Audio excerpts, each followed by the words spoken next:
தேர்தல் இருக்கிறதுல பழனிசாமி ஏதாவது பேசி ஆகணும், அதனால பேசிட்டு இருக்காரு. ஆளுங்கட்சியை எதிர்த்து எதிர்கட்சி தலைவர் பேசுகின்ற அழகு மிகவும் நன்றாக இருக்கிறது. அதுக்கு அமைச்சர்கள் கொடுக்கிற பதிலுமே ரொம்ப வேடிக்கையா இருக்கு. சொல்லு.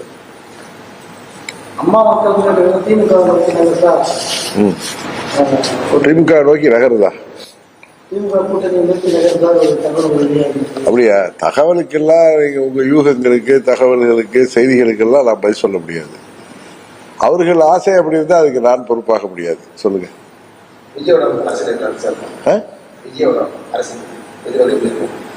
நான் ஜோசியரா? எதிர்கால நீங்க தாமுகிட்ட கேட்டீங்கன்னா சொல்லுவாரு, செல்வியிட்ட கேட்டீங்கன்னா சொல்லுவாரு.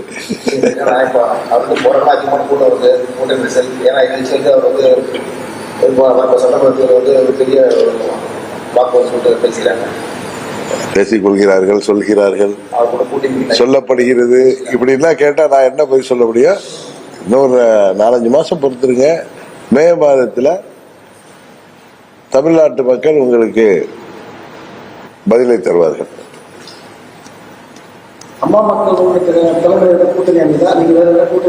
கொஞ்சம் பொறுமையா இருக்கு சார், எல்லாம் தெரிய வரும். அப்படி இன்னும் டைம் இருக்கு. நாங்கள் கூட்டணியில் சொல்கிறோமா அல்லது எங்கள் தலைமையில் கூட்டணி அமைகிறா என்பதெல்லாம் உங்களுக்கு பொங்கல் நேரத்தில் தெரிய வரும்.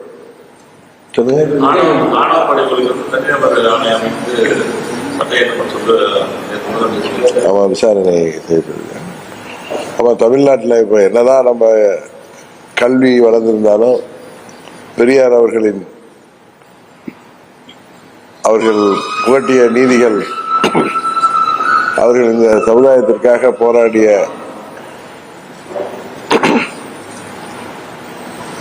பெரியார் போன்ற தலைவர்களின் எண்ணங்கள் தமிழ்நாட்டிலே நிறைவேற்றப்பட்டு வந்தாலும் இது போன்ற ஆணவ படுகொலைகள் இன்னும் தமிழ்நாட்டில் இருக்கத்தான் செய்கிறது. அதற்கு எதிராக நீதிபதி தலைமையில் விசாரணை அமைத்து சட்டம் இயற்றப்படுவது வரவேற்கத்தக்கது. விஜய் இப்போ வந்து கரூர்ல வந்து மக்களை பாதிக்கப்பட்ட மக்களை தகவல் அதுக்கப்புறம் முற்றிலும் இல்லைன்னு சொல்லிட்டாங்க. அவங்க வாட்ஸ்அப்ல அவங்க வீடியோ கால் மூலியமா தான் பேசினாங்க. மக்கள் நேரத்தை சந்திக்கல அப்படின்னு பாதிக்கப்பட்டாரு. அவங்க நிர்வாகிகளே ஒரு குற்றச்சாட்டு வச்சிருக்காங்க. அப்படியா? அதுக்கு அவர் தான் பதில் சொல்லணும்.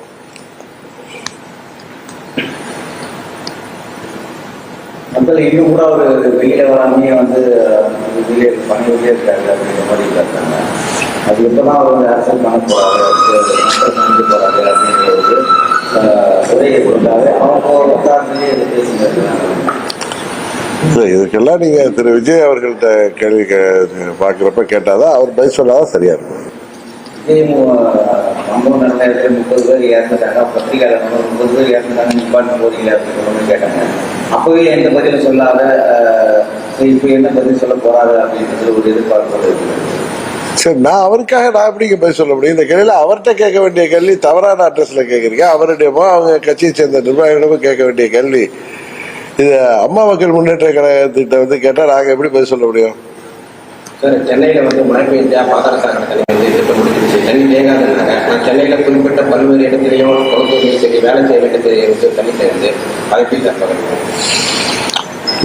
பாதாள சாக்கடை திட்டங்கள் இது மாதிரி டிரைனேஜ் ஸ்கீம்ஸ்லாம் அரசாங்கம் செய்து கொண்டுதான் இருக்கிறார்கள். இருந்தாலும் கடுமையான மழை பொழிகின்ற பொழுது ஒரே இடத்துல வந்து பல சென்டிமீட்டர் மழை பெய்கின்ற பொழுது நீங்க சொல்ற மாதிரி தண்ணீர் தேங்கி அப்பொழுது பிறகு வெளியேறுகின்ற சூழ்நிலை இருக்கு. அரசாங்கம் இதை கவனமாக பார்த்து அந்த திட்டங்களை சரியாக நிறைவேற்ற வேண்டும்.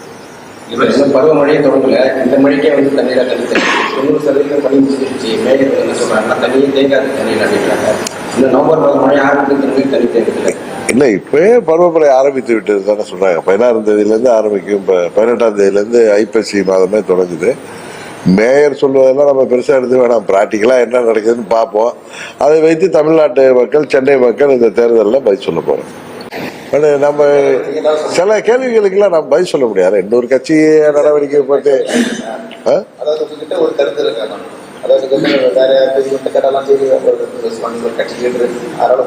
கட்சியில கேட்க தப்பு இல்ல. நான் எதாவது இப்ப அரசாங்கத்தை பத்தி கேட்டீங்க பதில் சொன்னேன், பழனிசாமி பத்தி பதில் சொன்னேன்.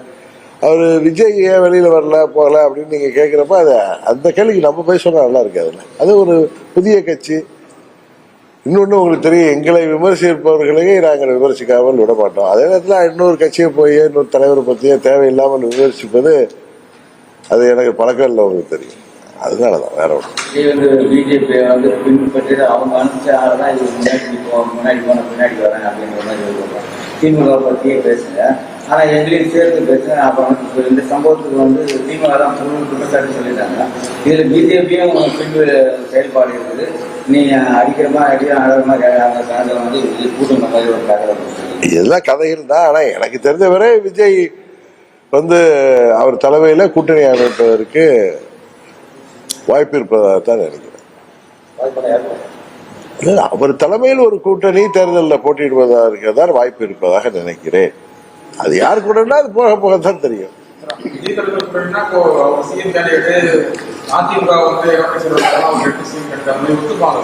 சார் எனக்கு அதெல்லாம் தெரியாது சார். இப்ப தமிழ்நாட்டில் 4 கூட்டணிகளுக்கு 4 முனை போட்டி இருக்குன்னு சொல்றேன்.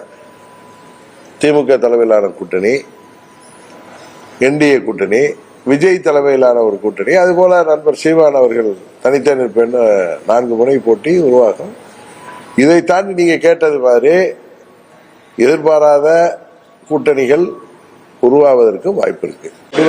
பிள்ளையார் சொல்லி போட்டாங்க. அவங்க யாரோ 2 பேரு இவங்க கட்சிக்காரங்களே, பழனிசாமி அவர் கட்சிக்காரர்களே கொடியை ஆசிரித்து விட்டு, ஏன்னா பார்த்தவங்க அந்த டிஷர்ட் ஏடிவிங்க டிஷர்ட் போட்டிருக்கிறத தொலைக்காட்சிகள பார்த்தோம். அவர் விஜய் தலைமையை ஏற்றுக்கொண்டு செய்வதற்கு முயற்சி செய்கிறாரோ இந்த தேர்தலில் அப்படிங்கிற ஒரு எண்ணம் தோன்றுகிறது.